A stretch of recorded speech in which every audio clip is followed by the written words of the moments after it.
Alors, Guénon, venons-en à lui. Je pense que vous connaissez tous et toutes son nom. Hein.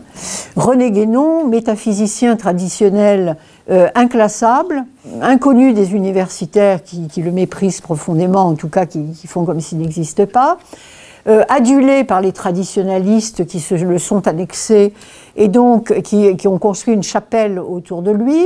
Guénon est le prototype même du penseur inclassable, un peu maudit, oui, on peut le dire,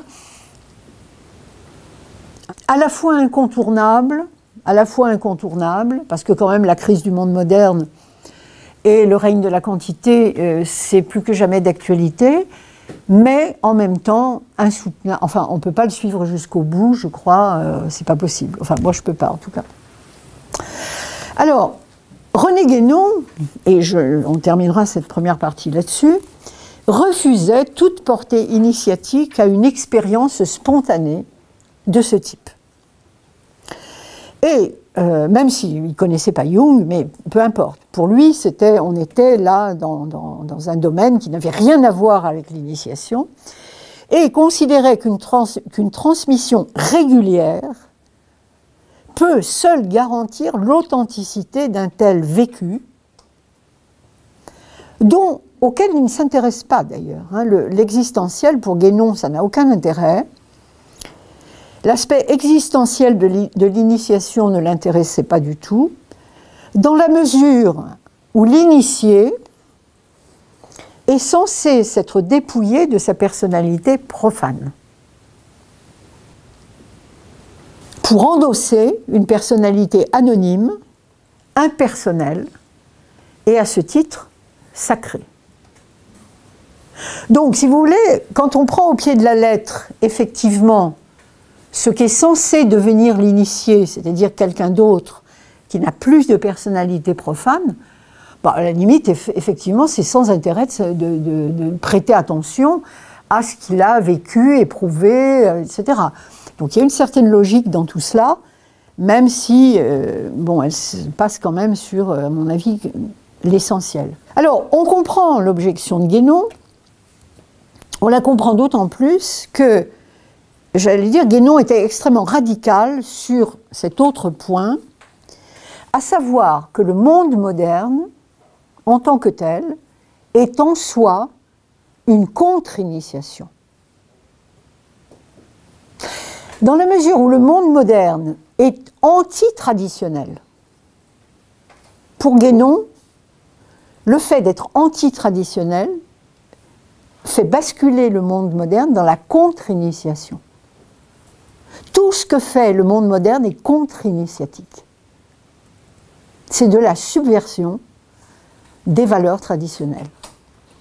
Et à cet égard, toutes les initiations conférées par le monde moderne sont, aux yeux de Guénon, de pseudo-initiations, sans valeur aucune. Donc, si vous voulez, la condamnation de Guénon ne touche pas seulement des initiations sauvages et spontanées, auxquelles il n'accordait aucun intérêt particulier. Mais derrière, en arrière-plan, c'est le monde moderne qui est visé, en tant que contre-initiatique, en tant que subversion permanente des valeurs traditionnelles. Donc dans ce contexte, Guénon ne pouvait que conclure au fait que les prétendues initiations que le monde moderne dispenserait ne sont que des pseudo-initiations. Il faisait une exception pour la maçonnerie et considérait que la maçonnerie était la seule société capable, effectivement, de maintenir une initiation de type traditionnel dans un monde qui, de quelque point qu'on le prenne, est anti-traditionnel, donc contre-initiatique. Donc là, c'est carré, si vous voulez, c'est clair et net. Ça se mérite. Cela dit, beaucoup de choses que dit Guénon du monde moderne se révèlent malheureusement extrêmement justes. Hein. On est bien obligé de reconnaître que, quels que soient ses partis pris, dans les faits, il y a beaucoup de choses qui ressemble étonnamment à ces visions. Donc, je lui renverrai quand même la balle en lui demandant,